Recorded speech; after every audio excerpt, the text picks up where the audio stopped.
At this point, I'm completely blank because I don't know what will happen, and I only see 2 minutes. And so my task will be to figure out what kind of work they're doing to produce whatever kind of situation they're in. And even before hitting the button, I see an adult and 8 children almost in a circle, or 9 children, almost in a 3/4 circle around.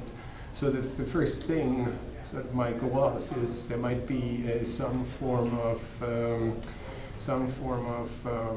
circle time going on. I see a kid pointing with a finger to a jar with a dark liquid in it, and so something is going to. The teacher has another jar, and so I might be looking at some science lesson just based on the initial. On the first image without even having looked at something.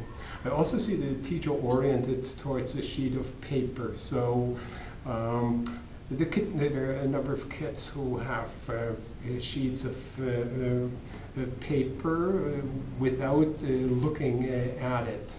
But the teacher oriented. One of my hypotheses might be at this point in time is that the teacher takes the sheet as a resource. And I'm saying the teacher and already come with a pre-formed idea because I'm an adult and a whole bunch of kids. So this may not be an actual school teacher, but there's some individual, older individual that is or might be organizing some form of a task that everyone is going to engage in. Here we go. You ready? Yep. So here we go. Are you ready? What we have here is a formulation. Something is going to end. Are you ready? Something is going to happen, and if I go back, then something that is being announced, formulated, that something is going to happen. There is a question is offered. Are you ready? And it might be.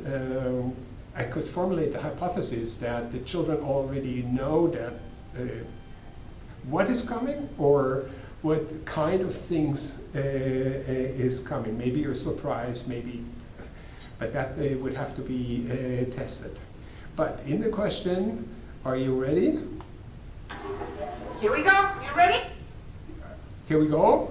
You ready?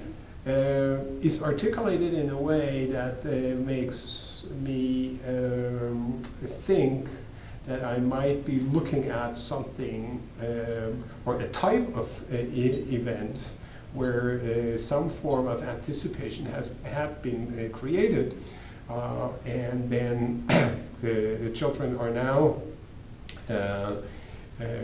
alerted to the fact that that thing that everything has been worked towards is going to happen now. Also to be verified or tested in future instances of that same video.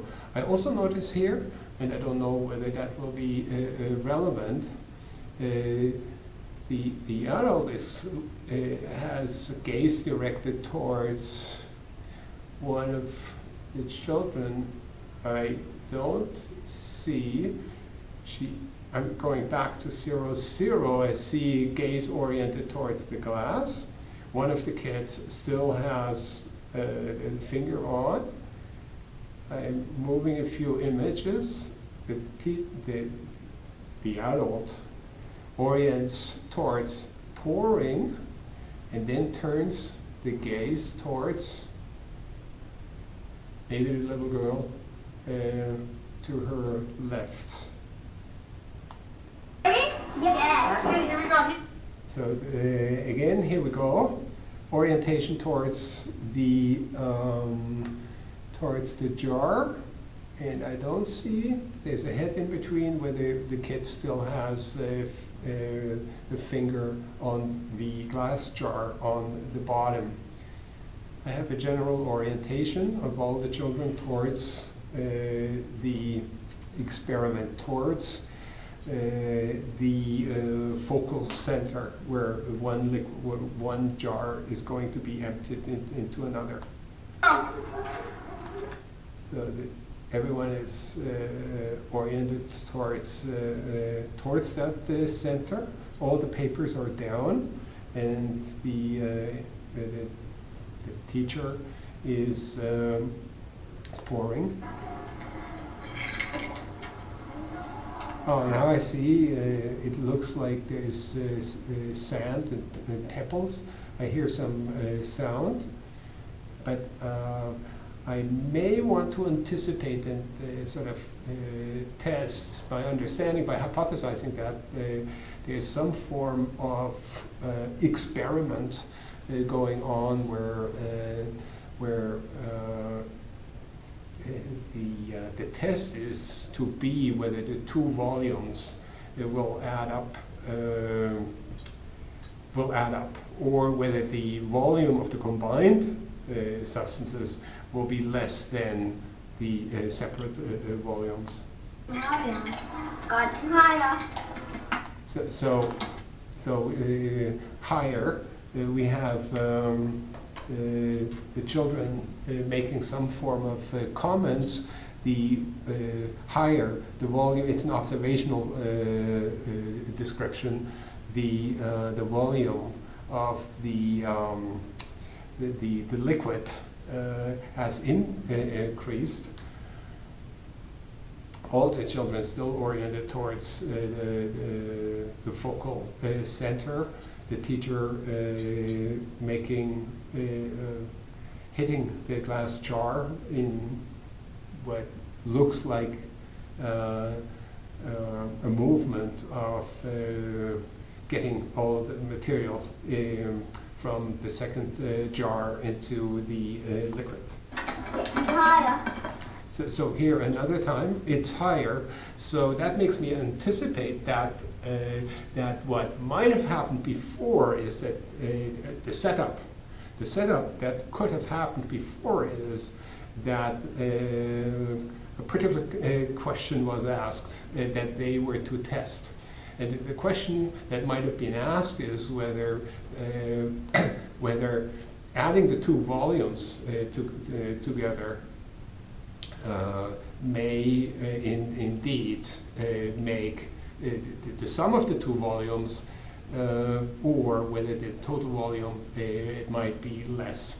We have an observational description which is of a qualitative type, that it's that the liquid volume or the water level is higher than it was before, which in fact does confirm what I think I articulated as a hypothesis when I saw the original finger. So the kids, when I started, I didn't know what's going to happen, but the kids apparently were already in the know about what is going to happen, and that finger gave me a first clue, and now I have some further clue that confirm the original hypothesis. Look at how much. Now we get the response to the higher is how much. So rather than well, we can see, we can hear in it a refocusing. We may also see it as a way of not accepting the first response, but instead also qualifying the hire as not being appropriate. Look, we're gonna let it, because right now the sand is going like this in the... Okay, so here the teacher stops the children from further articulating. It is not quite apparent. Oh, here at 21, I can see still the finger at the glass, so we know that it's higher. There is a descriptive articulation of, possibly a descriptive articulation that is in that jar. There's something going on, and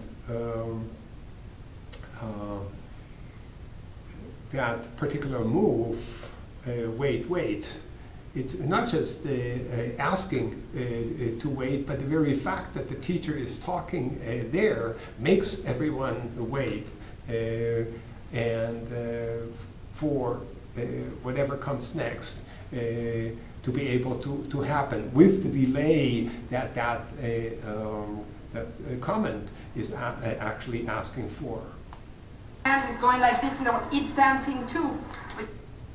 Oh. So it's something is dancing. I didn't hear her talk about dancing. We're gonna let it, because right now the sand is going like this in the... It's dancing too. But you know what it's dancing to? What do you think? Okay, here we have something is now occurring that that seems to be unrelated to that the question before, to the whole science-oriented aspect that we saw at first. Now there's something about the dance, and from my past experiences, I have seen that often in the classroom. So there's a kind of work is being done, and the work that's being done appears to be creating or producing time. So letting whatever is settling in that glass settle without everyone waiting, because now there is an intermezzo. There's something else is made to happen, and in the meantime, the glass jar and the pieces there, they can settle out. And the event that's right now being produced, not just by the teacher, but also by the children who orient towards the teacher together, they're producing time or an intermezzo that allows things to go on, or to create a space for time for these things to happen, and without the children or anyone having to actually wait, because they're now creating together something completely different. I see here a particular orientation at 26. The teacher gazing at the girl. All the children, in fact, that I can see, they are actively orienting gaze towards the teacher, and thereby producing a spectacle. So that intermezzo is a spectacle, and it's being produced here together. In one of them, namely the adult, taking playing the role of the spectator and of the actor, and the children taking actively playing the roles of this spectator. The teacher, the boy said something, and I couldn't hear what it was, about 30 seconds. It's the popcorn. Something of the popcorn. I'll have to see. Well, I don't see it here rapidly, but oh, here, jiggle, jiggle. It's doing the popcorn. So here they're producing something else, a different kind of event, and that would be very important, especially if I were in a teaching situation, to help students understand that all of this is work is being conducted, and it's conducted by all of them. So that in the case of the boy with the red sweater, there was a new form of play, or a new form of interaction initiated and taken up by the teacher in a particular way. I see one of the things that I notice here is the little girl that G was gazing at before is leaning, or has the head actually at the shoulder of the teacher and the hand on her knee, and so that might be something to be looked at with if there was time, or in a particular research group, as in the area of affect. So I might come back to this moment. But here, something has happened that the teacher had not planned. The child, the boy with the red sweater, initiated something, and the teacher responds with it's doing the popcorn laughs, and thereby creating a new type of event that was most likely unplanned. Oh, wait! Look at Liam's finger. So now we have initiation. We're coming back. So between the original setup, then the pouring, and where we are now, a lot of has gone on that has number one, created the time, the space for things to settle out, for the sand and the rock, the pebbles to settle, without and creating some form of event that might have been in which the whole group was involved, actively participate as audience and creator. There was this unanticipated event that created further space, and now we have an initiation of an initiation that takes us back into the sciencey, into the science aspect of this instance. Now look at the jar and tell me where the sand is at. Move back. Okay, now what we have, an invitation, an orientation to the jar and to the location of the finger. Now we're at the 41 seconds, and if I think back of what I said in the very beginning, the finger was there, had a particular function, which then confirms again that there was already a whole setup that had occurred. There was an anticipation created, and at that point, I actually had articulated a hypothesis that I find now further confirmation for. So other people can see.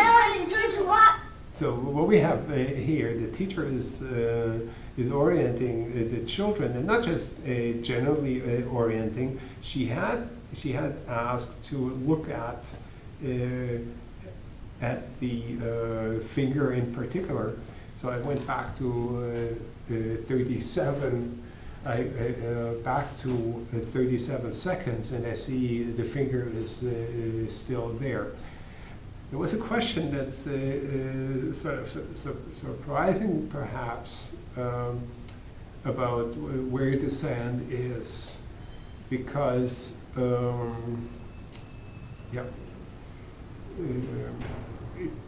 for me as a science person, that is an unanticipated question, because,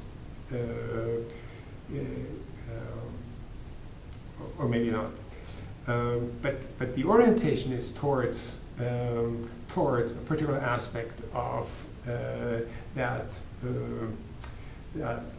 jar in front of them, the level of the sand and the level of the water. Actually, it may have been. A hypothesis might be that they had taken equal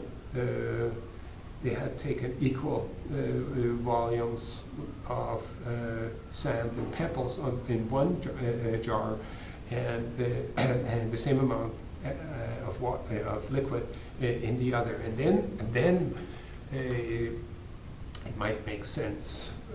So I'm trying to at this point, because I have a sense of what this is about, but I have to reconstruct all sorts of things that from the actual materials that they provide each other with, that point me, that allow me to understand what was done before to get us to the point. So looking at the work that they're doing right now and what they're formulating and articulating allows me some access to what had to have happened before in order for the present talk to make sense. I see an orientation towards a particular boy, and that's at 37. So one of the things that I might be interested in is, if I was doing a complete analysis over days and weeks, is where the attentional foci gazes of the teacher lie during that interaction. Clearly there was something with the little girl to her left, and there it seems to be the boy with the black t-shirt. Now, look at the jar and tell me where the sand is at. Move back a little. So now that here is the orientation towards the sand. All the children, I mean, those in front, they have their heads down. I see those in the back, they don't have access to the jar, perceptual access. And so other people can see. and we have the invitation here from the teacher to allow other kids to go there too. A little bit so other people can see. Okay, Alexis is touching it. Put your finger there, Alexis. Okay, so we have the orientation now with the kids being asked to put the finger to the sand. Okay, now look. The sand did what? Went down. It set. Okay, so here it's also I mean, recognizable as a phenomenon is this the articulation of an unfinished phrase that allows a formatted, what is it called? a formatting of a phrase such that it can be completed by someone else, and that has been reported to be a typical feature of school-type situations. We also see an orientation now towards a particular orientation. Which aspect of that phenomenon is to be attended to? And we see here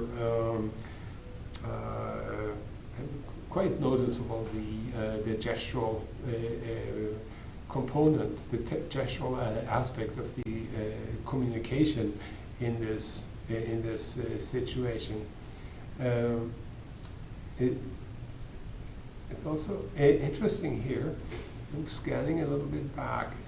Is gaze orientation on the part of the teacher, all the while communicating, maybe again on one of the children.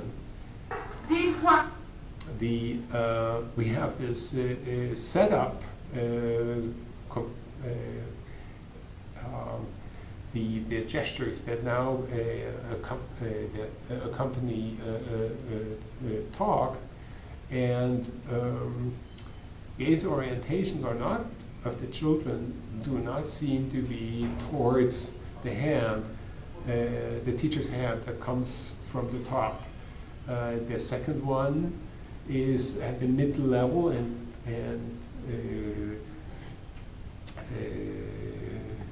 may be intended, but we don't know what the intentions are, but the function may be to indicate the level of the water. So we now have the second hand that came together with the materials now going through the thumb of the second hand. At that point, it's interesting to would be interesting to look, or even to have a different camera angle, because when we look at the children's gaze with respect to the gesture, then most of them don't seem to be oriented towards it. Clearly, the little girl on the left, the African American, and the girl right next to the teacher, both of them gaze oriented towards the glass jar. The boy with the red sweatshirt, gaze oriented towards finger and the liquid. The girl, the second in the circle from the teacher, almost all covered up. She also gaze clearly directed. The boy in the black T-shirt right next to it also focused. So I wonder, something that would have to be tested is whether the gesture has interactional function. Whether the gesture has Your time is up. I